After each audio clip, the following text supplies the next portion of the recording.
Alright mga idol, magandang araw sa ating lahat. At ito, may bagong video, yung alias Rene na bumaliktad na dating testigo ni Reza Hontiveros. Ngayon may bago siyang video at lahat ng sinabi ni Reza Hontiveros doon sa press con niya ay sinunog nitong alias Rene. Diba? Mayroon siyang nilabas na video, ayan ngayon viral, pinagkaguluhan ngayon ng mga kapwa natin vloggers, no? So, di na natin patatagalin, panonoorin na natin mga idol. Ako po si Michael Maurilio, si alias Rene. Una po sa lahat, hindi po ako binayaran, pinilit, tinakot or kinidnap ng kingdom o ang kampo ni Pastor Apollo C. Quiboloy. Wala po akong katotohanan yung mga claims ni Senador Riza sa kanyang press con. Wala po ako sa pader ng kingdom. 2019 pa po ako huling nakapunta ng Glory Mountain.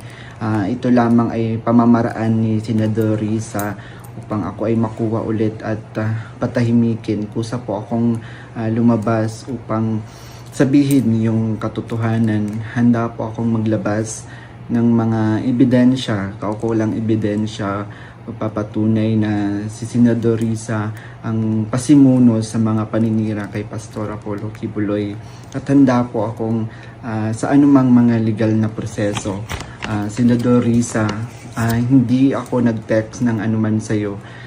Wag mo na akong gamitin sa mga kasinungalingan mo. Kaya nga nasusuka ako sa'yo. Titindigan ko yung mga sinabi ko sa video na ginawa ko. Kusang loob ko itong ginawa para matahimik na yung konsensya ko. Uulitin ko po, hindi po ako binayaran, pinilit, kinidnap ng kingdom o ang kampo ni Pastor Apollo Quiboloy. So yun na nga mga idol, yung press con ni Reza Hontiveros, yun yung sinagot nitong alias Rene na ito, na lahat ng sinabi ni Reza Hontiveros sa press con ay puro kasinungalingan. Kasi dito sa sinabi ni yung alias Rene na ito, kita nyo naman, diba? Yung pagsasalita ni alias Rene sa video ay walang binabasa, walang script. Ibig sabihin, galing sa puso niya lahat ng mga sinasabi niya. Ibig sabihin nun, yung kasinungalingan ni Reza Hontiveros, yung kanyang press con, kalain mo, nagbayad siya kaagad, patawag siya ng press con, tapos sabi niya, kakasuhan niya yung nasa likod kay Rene. Sa pagsasalita niya, kakasuhan niya. Sino nasa likod na Rene? Sino? Bakit niya alam na may tao sa likod nun? Parang imposible naman ata yun, di ba? Yung kasinungalingan niya, yung gawain niya, yun yung kinatakutan niya na bumalik sa kanya. Yung pagsisinungaling niya, yung paninira niya sa kingdom, paninira niya kay Pastor Apollo C. Quiboloy, diba? Yung lahat ng paninira niya yun ay babalik sa kanya ngayon. Kaya nagbayad siya ng mga reporter para doon sa press con niya, para yun ang ibabalita sa TV na ganito, ganyan.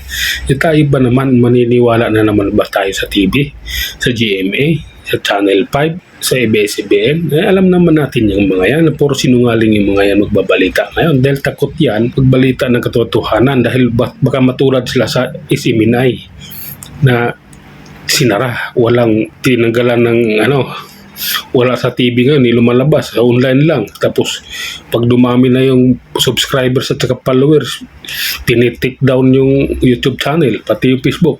Diba? Kaya, itong mga panahon na ito mga idol, lahat naman tayo nakakapag-isip naman tayo ng alin yung katotohanan, alin yung kasinungalingan. Pag si Reza Hontiveros ang nagsabing ikaw ganito ka, ganyan yung taong yan, mahirap paniwalaan yan. Dahil yung testigo niya, nakatakip ang mukha. Ibig sabihin nun, lahat yun bayad. Lahat yun puro lang kasinungalingan. Lahat ng yun, fabricated, scripted. Mayroong taong, kung mayroong sa likod ni Reza, yung nagbibigay ng pera, di ba? Di natin alam kung sino, no? Pero malaking tao yan dahil malaking pera yung pinakakawalan nila dyan para pambayad ng mga testigo. Dahil hindi naman pwedeng magtitistigo yung tao na 50,000 lang. 500,000, million yung iba nga dyan, di ba? Million yung unang video ni Rene, di ba? Million yung binayad sa kanya para lang siraan si Pastor. Kayo na naman mga idol ang bahalang humusga kung ano sa tingin ninyo sa bidyong nilabas ni Rene ngayon, yung napanood nyo, at saka yung press con ni Risa Hontiveros. Hanggang sa muli mga idol.